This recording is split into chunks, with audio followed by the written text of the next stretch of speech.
একটা ম্যাচ, একটা জয় মোমেন্টামটা পাল্টে দিবে, দলের চেহারাটা পাল্টে দিবে। আপনি তার এই কথার সাথে কতটুকু একমত? বাংলাদেশ দলটা আসলে ঠিক এই অবস্থানে আছে কিনা?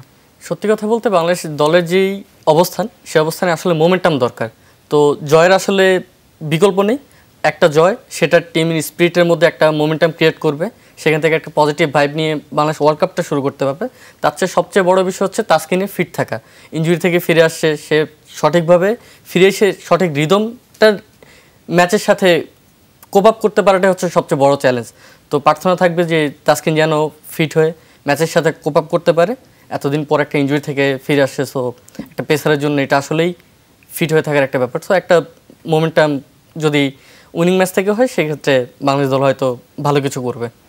সেই আশাবাদের সাথে তিনি একটা শঙ্কাও প্রকাশ করেছেন, শরীফুলের না থাকাটা দলের জন্য বড় ক্ষতি।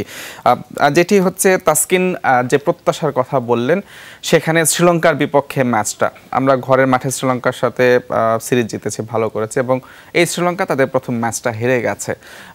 যে মোমেন্টামের খোঁজে বাংলাদেশ দল, তাসকিন যেটি বললেন, সত্যিকার অর্থে সেটা কতটা সহজ হবে শ্রীলঙ্কার বিপক্ষে সেই ম্যাচে? আচ্ছা, আমি মনে করি শ্রীলঙ্কা এখন বাংলাদেশের সবচেয়ে বড় রাইভাল, যে বলা হয় যে সেকেন্ড এশিয়ার রাইভাল এখন Bangladesh versus Sri Lanka. So definitely অনেক টাফ একটা ম্যাচ হবে। আর যেহেতু শ্রীলঙ্কা লাস্ট একটা ম্যাচ হেরে গেছে আফ্রিকার সাথে, তো ওদেরও একটা ইন্টেন্ট থাকবে যেন আমাদের কামব্যাক করা লাগবে। আর বাংলাদেশের ব্যাপারটা দেখুন, ইউএসএর সাথে সিরিজ হার বা ইন্ডিয়ার সাথে কিন্তু আমরা ফাইট দিতে পারি নাই। সো ডেফিনেটলি আমরা একটু ব্যাকফুটে আসি মাইন্ডের দিক থেকে। আর ইউএসএতে কিন্তু প্রথম খেলা হচ্ছে, সো এটা একটা মাইন্ডসেটের একটা ইস্যু থাকতে পারে যে কীভাবে কোপ আপ করা লাগবে কি না। বাট শ্রীলঙ্কার খাতে যদি প্রথম ম্যাচ আমরা জয় দিয়ে শুরু করতে পারি, তাহলে হয়তো মাইন্ডসেটের দিকটা আমরা একটু আপারে থাকবো ফলে।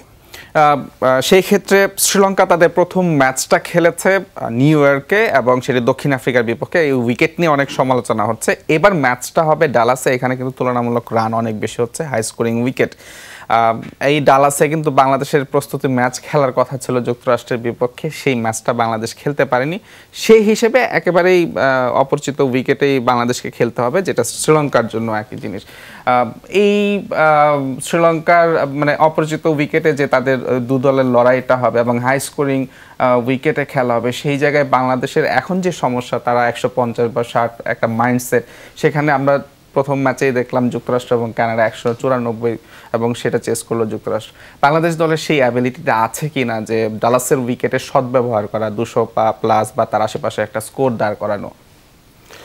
এটা তো আসলে আমাদের দলের প্লেয়াররাই মনে করেন হচ্ছে আমাদের সামর্থ্য আছে 200 করার। আমাদের ক্যাপ্টেন অলরেডি বলে দিয়েছে যে বিশ্ব ইন্টারন্যাশনাল ম্যাচ 150-60-এর মতো হয়। সো তাদেরই বিশ্বাস নেই যে 200 হবেই, তাদের এই আত্মবিশ্বাসটা নাই 200 করার মতো। সো আমার মনে হয় না যে বাংলাদেশের 200 করার মতো সামর্থ্য আছে, কারণ আমরা দেখছি টপ অর্ডারের সব ব্যাটসম্যানই অফ ফর্মে আছে। সো 200 করার সামর্থ্য বাংলাদেশে নেই। আর তাছাড়া শ্রীলঙ্কার বোলিং লাইন আপ কিন্তু অনেক শক্তিশালী। সাউথ আফ্রিকার বিপক্ষে 77 রানে অল আউট হওয়ার পরেও কিন্তু তারা যথেষ্ট ফাইট দিয়েছে সাউথ আফ্রিকাকে। সো পাথিরানা, থাকসিনা, হাসানাঙ্গা সবাই বিশ্বমানের বলা। সো বাংলাদেশের জন্য যদি 160ও করতে পারে, সেটা শ্রীলঙ্কার জন্য চেস করা টাফ হবে, এবং বাংলাদেশ আমার মনে হয় না যে 200 রান করার মতো অ্যাবিলিটি আছে বাংলাদেশের এখন। এবং সেই হিসেবে বাংলাদেশ শ্রীলঙ্কা টপ অর্ডার তারাও খুব শক্তিশালী, এবং বোলিং ইউনিটে যদি বলি খুবই শক্তিশালী। আইপিএলে পাথিরানা এবং মহেশ থিকসানা, প্লাস তাদের খুব দ্রুতগতি বোলার আছেন তুষারা। বাংলাদেশের জন্য কাজটা মনে হয় একটু কঠিনই হবে, খুব একটা সহজ হবে না। বিষয়টা হচ্ছে রিদমে থাকা। আমি যদি দেখি আমাদের ব্যাটসম্যানরা টোটালি অফ ফর্ম, তাদের কোনো রিদম নেই, তারা নিজেদের মধ্যে একটা কনফিডেন্স লেভেলটা একদম লো। অপোজিট টিমে যদি আমি চিন্তা করি, তাদের বোলাররা কিন্তু ফুল রিদমে। আইপিএলই সেটার বেশ ভালো একটা প্রমাণ আমরা দেখেছি। প্লাস সাউথ আফ্রিকা ম্যাচের সাথে তারা যেভাবে বোলিং দিয়ে সাউথ আফ্রিকা অলমোস্ট ম্যাচটা সহজভাবে জিততে দেয়নি। তো এখানে আমাদের ব্যাটসম্যানদের ইন্টেন্টটা কেমন থাকে, পজিটিভ মাইন্ডসেট দরকার। তারা সব কিছু ভুলে গিয়ে একটা নিউ স্টার্ট যদি করতে পারে, সেক্ষেত্রে একটু টাফ ম্যাচ হবে। বাট যেহেতু আমি বাংলাদেশি, সো বাংলাদেশের জন্য ভালো কিছুই চাইবো আর কি।